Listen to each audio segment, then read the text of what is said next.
Sensation, le MAG.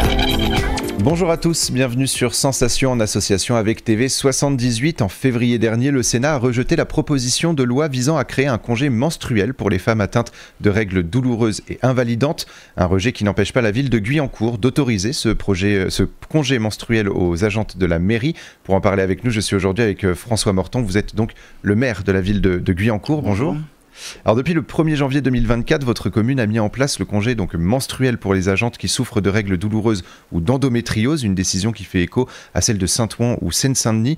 Pourtant, en février 2024, le Sénat a rejeté le projet de loi autorisant ce congé menstruel. Comment est-ce que vous avez parvenu à mettre en place ce congé menstruel pour les agentes de votre commune? Alors cette réflexion, elle émane aussi d'un cadre plus général, puisque la ville de Guyancourt, en 2021, a été signataire de la charte européenne des régions, donc européennes, pour l'égalité femmes-hommes, et nous avions 2 ans pour produire un plan d'action plus global, ce qui a été fait et qui a été présenté en fin d'année 2023, et dans ce projet d'action, nous avons eu donc un certain nombre de réflexions entre élus, avec les services, et arrivé effectivement cette proposition de congé menstruel, puisque d'autres villes, vous l'avez cité avec Saint-Ouen par exemple, avaient été précurseurs sur la question, et nous avons réfléchi à la façon dont le mettre en place avec le cadre, effectivement, avec quelques inquiétudes, je ne dois pas le nier, notamment au niveau des services. Est-ce qu'on allait créer un absentéisme qui n'existait pas jusqu'à présent, par exemple? Et aujourd'hui, on est capable, au bout de 3 mois, de faire un bilan. Dans les débats, certains politiques estimaient qu'il pouvait y avoir des abus de la part de certaines femmes depuis janvier 2024. Quel bilan faites-vous face à cette possibilité de prendre un congé menstruel? Alors le bilan il est très précis, il date de la semaine dernière, donc je suis tout à fait capable de vous donner quelques chiffres. Au moment où je vous parle, le cadre, d'abord pour revenir sur le cadre, il faut produire effectivement un certificat médical d'un gynécologue ou d'un médecin généraliste, c'est-à-dire que les agentes de la ville de Guyancourt doivent d'abord aller voir un médecin qui va effectivement certifier qu'il y a une problématique autour des règles douloureuses liées ou non à l'endométriose, et donc elles peuvent déposer au niveau des ressources humaines effectivement ce certificat médical, et avec ce certificat médical demander ou non, il n'y a pas d'obligation évidemment, c'est selon leur choix, de pouvoir bénéficier de ce congé menstruel à raison d'1 ou 2 jours par mois. Voilà. Et au moment où je vous parle, le bilan il est très clair. 9 agentes de la ville ont pu déposer un certificat médical, 7 d'entre elles ont pu bénéficier de ce congé menstruel pour un total de 9 jours et demi.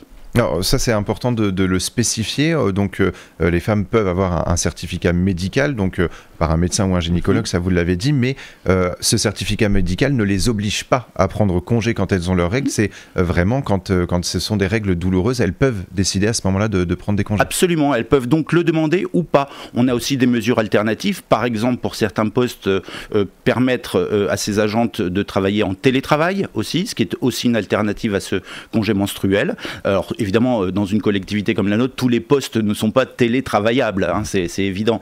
Une ATSEM ne peut pas télétravailler. Enfin bon, c'est toujours l'exemple que je donne, mais je crois que ça parle à tout le monde. Oui, effectivement, et puis pour revenir, et peut-être qu'on y reviendra sur cette histoire d'inquiétude autour d'éventuels abus, on peut certifier aujourd'hui qu'il n'y a pas d'abus. Alors justement, 9 agentes ont un certificat médical qu'elles vous ont déposé. 7 ont pu bénéficier du congé menstruel. Vous avez dit 9 jours à peu près. 9 jours et demi, oui. Voilà, 9 jours et demi là, de congé. Elles ne sont pourtant pas les seules à travailler au sein de la mairie de Guyancourt. Finalement, est-ce que c'est un bel exemple pour contredire ces idées d'abus? Oui, alors c'est bien de recontextualiser, vous avez raison, la ville de Guyancourt, c'est environ 750 agents.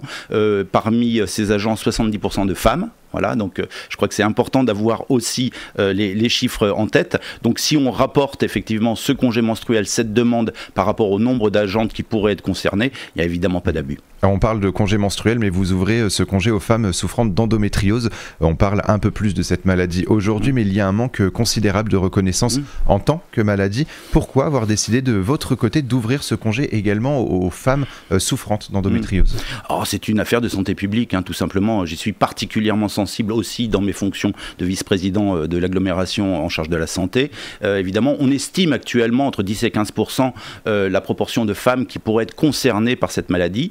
Donc ça n'est pas rien, c'est important en France. On parle donc de plusieurs millions de femmes en France qui sont concernées. Donc on doit en tenir compte tout simplement, voilà. Votre souhait, c'est également que ce congé soit inscrit dans la loi, malgré le premier rejet en février 2024. Espérez-vous être pris, pour exemple, avec la ville de Saint-Ouen pour faire inscrire le congé menstruel justement dans la loi? Alors je l'espère bien. Nous avons en ce sens voté un vœu en conseil municipal, interpellant effectivement nos parlementaires pour qu'ils aillent. Alors je sais qu'il y a eu un premier rejet. On est optimiste. À un moment donné, les gens vont réfléchir. On va aussi prouver probablement que les inquiétudes ne sont pas fondées. Voilà, donc je crois que c'est important de faire ce travail-là au niveau des collectivités. Et puis, à chaque fois que j'aurai l'occasion de voir un parlementaire, je lui en parlerai évidemment. Alors justement, ce projet de loi qui a été rejeté, est-ce qu'il a été rejeté que par rapport à des inquiétudes ou est-ce qu'il y a autre chose qui a fait que la loi a été rejetée? Vous savez, il y a peut-être aussi un peu d'idéologie derrière.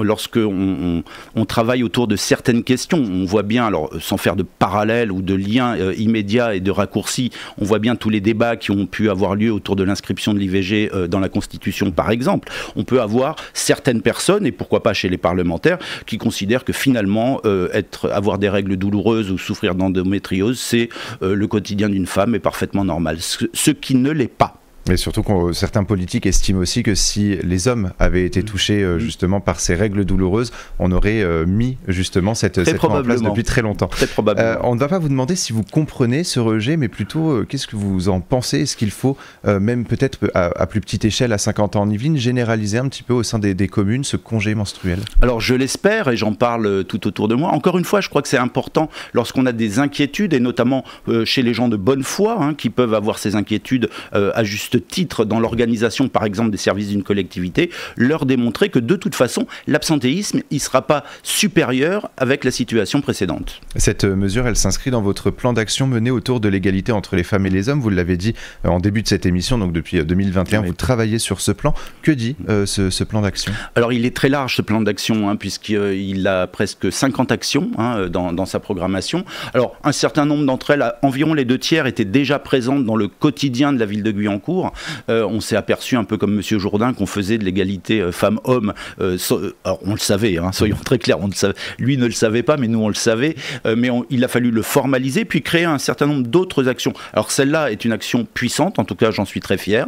Et puis d'autres perdurent et elles sont très importante, notamment au niveau de la jeunesse. Moi, je crois vraiment à cette éducation autour de la jeunesse pour faire comprendre que oui, par exemple, dans une cour de récréation, le terrain de football et les garçons ne sont pas prioritaires sur tous les jeux collectifs et où on peut intervenir de la mixité. Et là, on forme aussi de plus en plus nos agents par rapport à toutes ces questions-là. Et comment les habitants et habitantes de la commune de Guyancourt peuvent vous faire part de certaines propositions pour assurer l'égalité entre les femmes et les hommes? Et surtout parce que c'est une question qui revient souvent quand on parle d'égalité entre les femmes et les hommes, on se dit oui mais non, c'est les femmes qui doivent travailler sur le sujet, les hommes doivent et peuvent aussi travailler sur ce sujet. Alors ils le doivent évidemment, je ne peux que les y encourager. Alors moi je suis toujours preneur de propositions venant des habitants de la ville de Guyancourt. Ils le savent très bien, ils me voient très régulièrement, ils savent très bien comment me joindre directement, voilà, donc il n'y a pas de souci, les dispositifs sont présents. Et moi je suis toujours preneur parce que je crois effectivement que c'est une œuvre collective que nous devons construire maintenant. Et au-delà du congé menstruel, est-ce que vous avez une autre action forte sur cette égalité entre les femmes et les hommes dans la ville de Guyancourt? Alors, de manière indirecte, mais elle est importante. Par exemple, on va travailler sur la restauration scolaire. Alors, vous savez qu'à Guyancourt, tout ce qui est périscolaire se fait sans condition. Certaines villes font d'autres choix, ça n'est pas le cas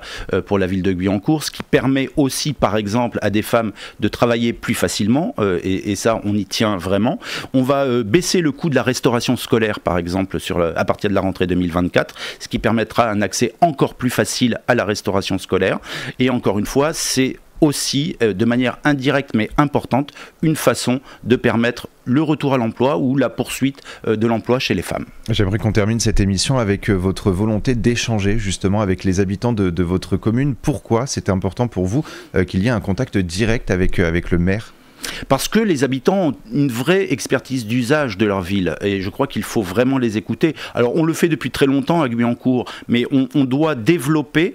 On s'aperçoit que parfois certains, malgré la multiplication des dispositifs de participation, d'écoute, d'échange, sont parfois un peu éloigné de la chose publique. Donc ça veut dire qu'il faut que l'on maintienne l'ensemble des dispositifs et puis il faut qu'on soit innovant avec nos habitants pour pouvoir échanger le plus facilement possible avec eux. Et on espère que cette loi sur le congé menstruel sera rediscutée encore une fois au Sénat et à l'Assemblée nationale. Je le souhaite. Merci beaucoup François Morton d'avoir été avec nous sur Sensation. Pour plus d'informations, on peut se rendre sur le site ville-guyancourt.fr et pour revoir ou réécouter cette émission, rendez-vous sur notre site, notre chaîne et notre application Radio Sensation.